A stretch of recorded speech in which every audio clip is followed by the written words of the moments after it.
আধুনিক যুগের এই মোরালরা আইয়ামে জাহিলিয়াত যুগকেও হার মানিয়েছে। দা ইপস্টেন ফাইল, যেখানে লুকিয়ে আছে 3 মিলিয়নেরও বেশি তথ্য, রয়েছে 2000-এরও অধিক ভিডিও, 2 লক্ষেরও বেশি ছবি, যেগুলো কখনো ভাষায় প্রকাশ করা এবং আপনার পক্ষে দেখা সম্ভব নয়। কি নৃশংসভাবে নারীদেরকে ভোগ করতেন বিশ্বের সব থেকে বড় বড় ধনী এবং ক্ষমতাবান লোকরা। এই ঘটনাটি শুনলে আজ আপনার শরীরটা শিউরে উঠতে পারে। শিশুদের বিভিন্ন দেশ থেকে পাচার করে বছরের পর বছর ধর্ষণ করে গেছে। কেবল ধর্ষণ করেই তারা ক্ষান্ত হয়নি, কন্যা সন্তানদের বেছে বেছে করে খেয়েছেন। সেই সব ইভেন্টে তারা মানুষের মাংস খেয়েছেন। এসব প্রভাবশালীদের ভেতর Donald Trump, Bill Gates, Elon Musk, সৌদির কিছু আমিররা সহ বিশ্বের কোটিপতিরাও জড়িত। এমনকি আমাদের প্রতিবেশী দেশেরও নরেন্দ্র মোদীও জড়িত। এক কথা, ইপস্টেন ফাইল হলো প্রভাবশালী শয়তানদের ক্ষুদ্রতম আমলনামা। একটু কল্পনা করেন আপনার ঘরে থাকা আদরের সেই ছোট্ট মেয়েটির কথা, যার বয়স 12 কিংবা 13, ফুলের মতো পবিত্র, চোখে এক রাস স্বপ্ন।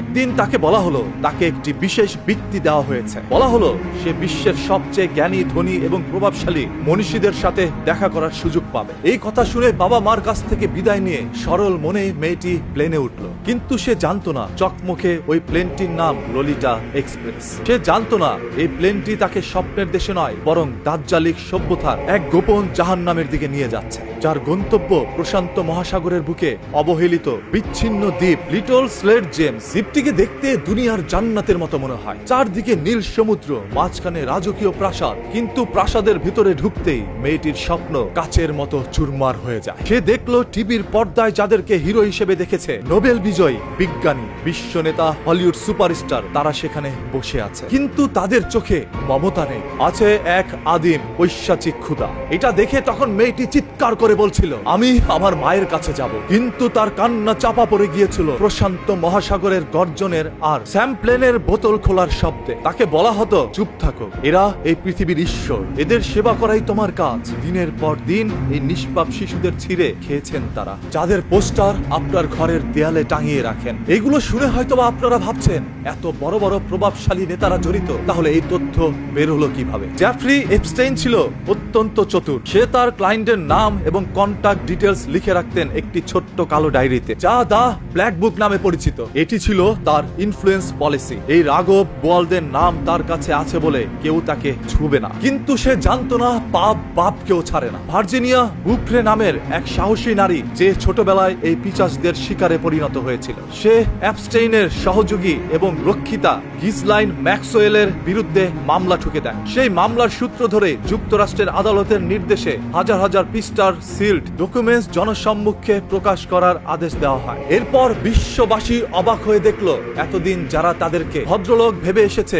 আদালতের নথিতে তাদের নামগুলো জল করছে জঘন্য সব অপরাধের সাথে। কাদের নাম সেখানে রয়েছে, তালিকাটি দেখলে আপনার পায়ের নিচের মাটি সরে যাবে। বিল ক্লিন্টন, আমেরিকার সাবেক প্রেসিডেন্ট, গণতন্ত্রের ফেরিওয়ালা, যিনি এই দ্বীপে এবং এপস্টেইনের প্লেনে চড়তেন বহুবার। নথিতে তাকে নিয়ে বহু চাঞ্চল্যকর তথ্য রয়েছে। প্রিন্স অ্যান্ড্রু, ব্রিটিশ রাজ পরিবারের অহংকার, যার আদিজাত্যর গল্প শুনে আপনারা বড় হয়েছেন, সে ছিল এই দ্বীপের নিয়মিত খদ্দের। স্টিফেন হকিং, যার বিজ্ঞান আর কসমোলজি নিয়ে আপনারা মুগ্ধ, তিনিও গিয়েছিলেন সেই পাপের দ্বীপে। নথিতে তার নামও উঠে এসেছে। বিল গেটস, বিশ্বের সেরা ধনী, এবং তারও ঘনিষ্ঠতা ছিল এই শিশু পাচারকারীদের সাথে। ডোনাল্ড ট্রাম্প, বিশ্ব রাজনীতির আরেক মোড়ল, যিনিও এই পাপের সাথে জড়িত ছিলেন। হলিউড ও গ্ল্যামার ওয়ার্ল্ড, কেভিন পেপসি থেকে শুরু করে নাম করা সব মডেল ও অভিনেতারা যারা আপনাদের আইডল, তারা অনেকেই ছিলেন এই চক্রের অংশ। জেফ্রি এপস্টেইন কি কেবল একজন বিকৃতকামী ধনী ছিল? না, সে ছিল মোসাদ এবং পশ্চিম গোয়েন্দা সংস্থার একটি হানি ট্র্যাপ প্রজেক্টের এজেন্ট। তার কাজ ছিল বিশ্ব নেতাদের এই দ্বীপে নিয়ে এসে তাদের নোংরা কাজের ভিডিও রেকর্ড করে রাখা, যাকে গোয়েন্দা ভাষায় বলা হয় কম্প্রোমাট। পরবর্তীতে এই ভিডিওগুলো দিয়ে তাদের ব্ল্যাকমেল করা হতো। আপনার প্রিয় নেতা যখন টিভিতে দাঁড়িয়ে ফিলিস্তিনের বিপক্ষে বা অদ্ভুত সব সেকুলার এজেন্ডার পক্ষে কথা বলে, তখন তাদের গলার দড়িটা আসলে জায়নবাদীদের হাতে থাকে। তারা জানে মুখ খুললেই তাদের এই গোপন ভিডিও ফাঁস হয়ে যাবে। বাংলাদেশের কোন মাদ্রাসার শিক্ষক যদি শরিয়া আইন নিয়ে কথা বলে, নারীদেরকে ঘরমুখী হওয়ার কথা বলে, অল্প বয়সে নারীদের বিয়ে নিয়ে কথা বলে, তখন এই দেশের সুশীলরা নারীবাদীরা চিৎকার করে আকাশ বাতাস ভারী করে ফেলে, বলে মোল্লারা সব শিশুকামী। কিন্তু আজ যখন শত শত প্রমাণ সামনে আসছে যে তাদের স্বপ্নের আমেরিকা, তাদের সভ্যতার ধারক বাহকেরা এক একজন জঘন্য লেভেলের ব্যাটফয়েল, তখন তারা মুখে কলপ এনেছে। কারণ এই পিচাসরা টাই পরে ইংরেজিতে কথা বলে এবং দামি পারফিউম মাখে। তাদের কাছে সাদা চামড়ার অপরাধ কোনো অপরাধ না, ওটা লাইফস্টাইল। এই দাজ্জালিক বা নিউ ওয়ার্ল্ড অর্ডার এর মূল মন্ত্রই হলো পারিবারিক প্রথা ধ্বংস করা এবং বিকৃত যৌনাচারকে নরমাল করা। এই অ্যাপস্টেইন চক্র কোনো বিচ্ছিন্ন ঘটনা না, এটা সেকুলার পুঁজিবাদী ব্যবস্থার পচে যাওয়া কলিজার বাস্তব ছবি। আপনার